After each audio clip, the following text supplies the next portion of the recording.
various concessions to reality, among the first of them that no one has a claim to anything.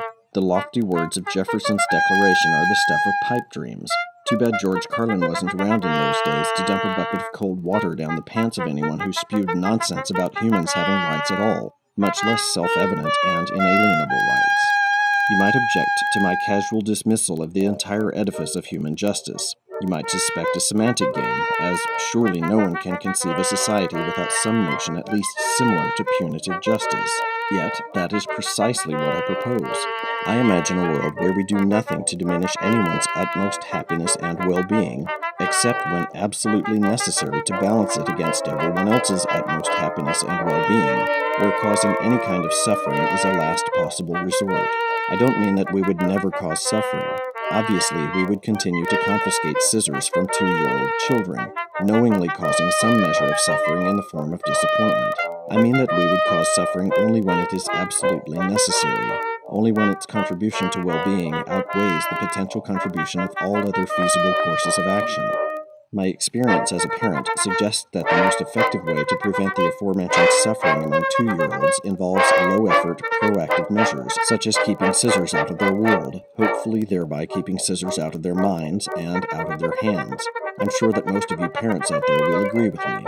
My intuition suggests that alternatives to imprisoning lawbreakers are as obvious, as effective, and as supremely amenable to cost-benefit analysis as the simple expedient of hiding the scissors.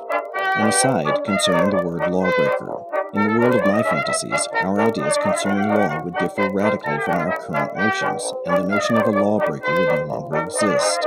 And I'm not talking about Big Brother imposing newspeak. I simply see the idea fading from our minds as the ethical connotations associated with law and criminal behavior evolve away from coercion. One of the beauties of invitational ethics is that it could happen organically and from within society, being voluntarily adopted by people who see its usefulness, rather than as a new and arbitrary system forced on you by the priesthood of Great Big Boar. This voluntary and organic propagation would allow us to begin to apply the principles even now, while we still consider lawbreaker a valid concept. In other words, we don't need some big, unlikely preliminary societal change in order to start seeing benefits right away. As I've mentioned in other videos, these ideas seem already to have benefited me, my kid, and my small handful of close friends.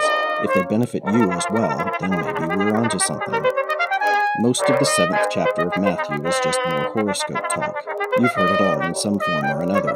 Pearls and pigs, wolves in sheep's clothing, houses built on rock, houses built on sand. But in verse 12 we have the golden rule. Finally, Jesus gets it right. Of course, he didn't invent the idea, but at least we can commend him for aligning himself with the other great ethical thinkers, right? No, they were all wrong. First, it's a command, and I just noticed an oxymoron. Imperatives have brought us only so far, and this one certainly hasn't produced any significant positive change in the world, at least as far as I can tell. Second, just like every other moral maxim ever delivered, it's subordinate to the considerations of punitive justice. Of course, we want to apply it to our general behavior, but everyone forgets it when the time comes for administering punishments.